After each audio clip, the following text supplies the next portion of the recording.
Lancé en 2014, le C4 Cactus est une caricature de ce qu'on appelle un crossover, c'est-à-dire un mélange des genres, ici entre berline, monospace et SUV. Depuis son lancement, la gamme a légèrement évolué puisque le HDI 92 a disparu du catalogue, Euro 6 oblige, et il ne reste qu'un diesel au programme, le Blue HDI 100.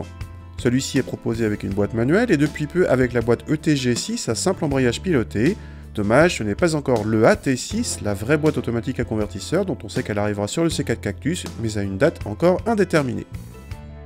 A l'intérieur, pas de changement à l'avant, où on retrouve la planche de bord relativement bien présentée, l'écran central tactile ou encore l'accoudoir central qui donne l'illusion d'une banquette au lieu de siège individuel.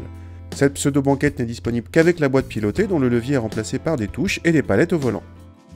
A l'arrière, la grosse nouveauté vient de la banquette rabattable désormais en 2/1 alors qu'elle était monobloc auparavant. Attention, il s'agit quand même d'une option à 100 €, seulement disponible à partir de la finition fil. Contact et le Blue HDI restent plutôt discrets, aussi bien en sonorité qu'en vibration.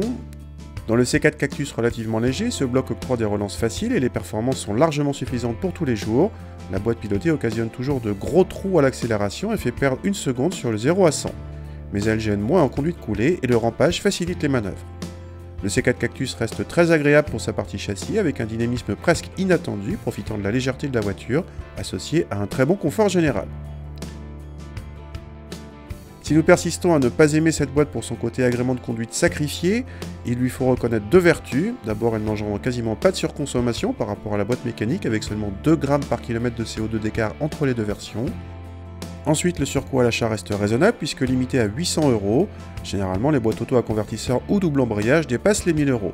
Du coup, notre modèle d'essai s'affiche à un peu plus de 21 000 € hors option, un tarif raisonnable vu les bonnes prestations d'ensemble, originalité comprise.